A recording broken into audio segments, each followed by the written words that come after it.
अगर तुम्हें लगता है कि तुम सिर्फ NCERT पढ़ के अच्छे मार्क्स ले आओगे या फुल ले आओगे तो I don't think that follows right. Hi guys, my self Utkarsh, currently MBBS final year student at Dr. RML IMS Lucknow.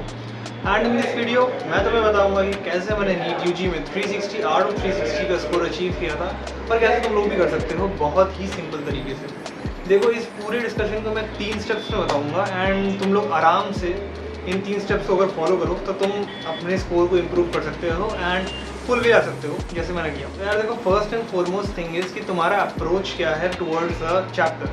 तुम MCQ भी देने जा रहे हो ना नीट में, तो तुम्हें थ्योरी पेपर तो लिखना नहीं है कि तुम पूरा पैराग्राफ रट रहे हो बैठ के। तो एग्जैक्टली सेम वे तुम अगर कोई लाइन पढ़ रहे हो NCERT में से, तो तुम्हें इस तरह से पढ़ना है कि तुम मन में उसका क्वेश्चन फ्रेम कर पाओ।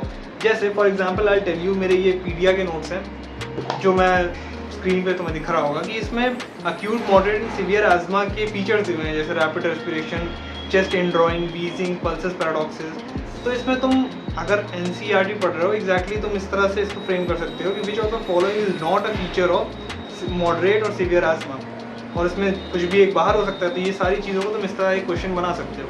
सेकेंड थिंग इज़ कि तुम एक चैप्टर को किस तरह से, किस स्ट्रैटेजी से पढ़ रहे हो। देखो, मैंने क्या फॉलो किया था कि मैं 45 मिनट्स उसकी रीडिंग करता था एंड 15 मिनट्स आखिरी के मैं क्वेश्चन सॉल्विंग में लगाता था।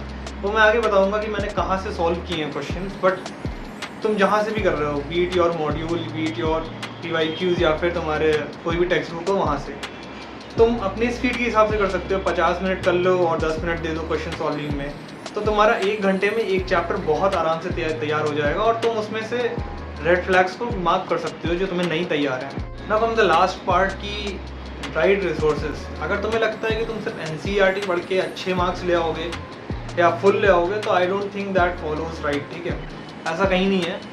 मे भी तुम अगर इतने बहुत ब्राइट स्टूडेंट हो, शायद ये तुम्हारे साथ हो सकता है कि तुम भाई सिर्फ NCERT की एक रीडिंग लगा ली और तुम सब कर चुके हो, but most of the people, उनको याद होता है गलतियाँ करते हैं। तो उसके लिए सबसे ज़रूरी है तुम सही रिसोर्स पढ़ो, और मैंने पर्सनली जो यूज़ किया था उसमें सबसे पहले है NCERT on finger tips, MTG की बुक है, और दूसरा है PYQs मैंने लगाए थे chapter wise, and third is तुम NCERT एग्जाम्पलर आती है PDF डाउनलोड कर लो डायरेक्टली वेबसाइट से ही। ये 3 चीज़ तुम्हें करनी है। इसके बाद एक चैप्टर में किसी का बाप भी तुम्हारा कुछ नहीं उखाड़ सकता। ठीक है, तो अगर तुम्हारे आसपास ये सारी बुक्स नहीं अवेलेबल हैं तो उसके लिए मैंने लिंक डाल दिया डिस्क्रिप्शन में, तुम आराम से उसको डाउनलोड कर सकते हो।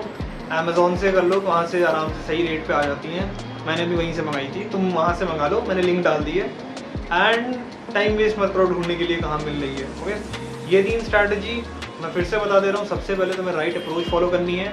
सेकेंड, तुम्हें टाइम ड्यूरेशन और स्ट्रैटेजी सही रखनी है अपनी। ऐसा नहीं है कि तुम एक चैप्टर को सिर्फ रीडिंग करते रहो 2 घंटे तक, वो नहीं करना है तुम्हें। And third one is right resources. जहाँ से क्वेश्चन लगा रहे हो, कई सारे ऐसी जगह होती है जहाँ पे गलत क्वेश्चंस या गलत आंसर्स दिए होते हैं, वो तुम्हें उनसे बचने के लिए ही मैंने तुम्हें लिंक्स दिया है, तुम वहाँ से डाउनलोड कर लो।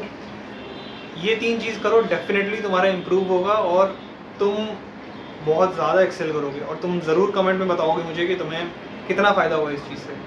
Hope you like it, follow करो, सब्सक्राइब करो, and see you in the next video. Bye bye.